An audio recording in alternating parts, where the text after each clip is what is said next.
السلام عليكم، معاكم هالة حجازي من قناة حلو حادق. احنا النهاردة عملنا الزبادي في البيت، والله مش قادرة اقول لكم، كان طعم وجميل جدا ومتماسك ما شاء الله، يعني حاجة كده كانت تحفة.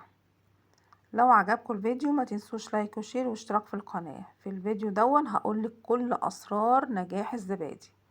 بصوا ما شاء الله، لما كده بتغرفيه كده بالمعلقة بتلاقيه متماسك جدا ما شاء الله، وجميل جميل جميل جميل.